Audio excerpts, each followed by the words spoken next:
अगला question number 5 देखिए, यहाँ दिया है 1 माइनस 2x का पावर माइनस 5/2 के विस्तार में x के पावर 6 का गुणांक। तो याद होना चाहिए आपको, बताया गया है कि 1 प्लस x के पावर n के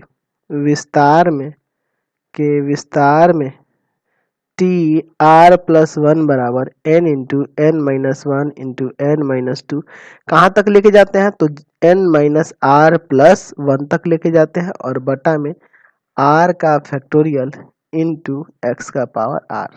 ठीक है, तो हमें क्या करना होगा, x के पावर 6 का जब गुणांक निकाला, यानी यहाँ देख रहे हैं x का पावर 6 कब आएगा, जब हम लोग r की जगह 6 रखेंगे, इसमें r की जगह 6 रखेंगे और n का मान क्या दिया है -5/2।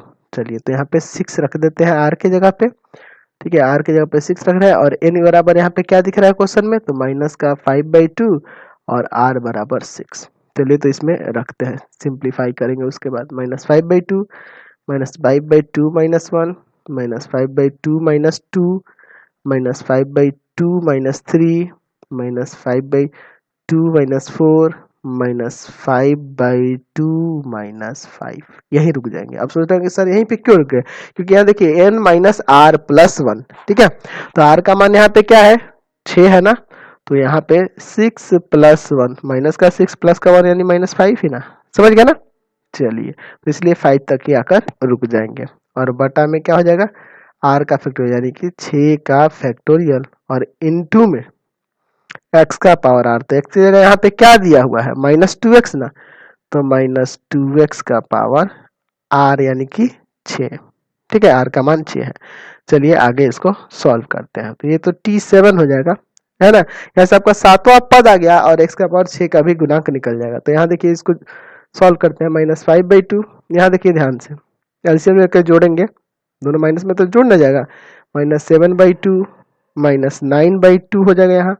फिर यहाँ पे कितना हो जाएगा, 3 दूना 6, 6 और 5 11, -11/2, फिर आपका -13/2, फिर -15/2 और 6 का फैक्टोरियल कितना हो जाएगा, तो 720। आपको तो पता ही है 720 होगा और 2 का पावर 6 है, यहाँ देखिए -2 का पावर 6 है तो +2 का पावर 6 लिख सकते हैं क्योंकि यहाँ पावर में इवन नंबर है। चलिए 2 का पावर 6 इंटू में x का पावर 6, देखिए 2 का पावर 6 से ये सभी 2 कट जाएंगे, 6 को 2 है कट जाएंगे ना। चलिए अब देखिए 5 से इसको काटते हैं 144 बार में और ये 9 से कट जाएगा 16 बार में, 16 9 44 होता है।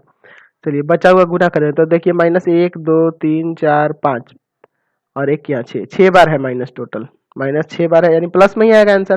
तो 7 गुना 11 गुना 13 गुना 15 गुना कर दीजिए तो आपका आ जाएगा 15015 बट्टा में 16 x का पावर 6। तो हमें x का पावर 6 का ही ना गुणांक चाहिए था, तो यहाँ से सातवें पद का x का पावर 6 का गुणांक हो जाएगा, यहाँ पे x पावर 6 का गुणांक। ठीक है, x के पावर 6 का गुणांक क्या हो जाएगा, तो 15 और बटा में 16। समझ में आया। अगर आपसे क्वेश्चन में सातवां पद का होता तो ये आपका सातवां पद हो जाता। ठीक है, चलिए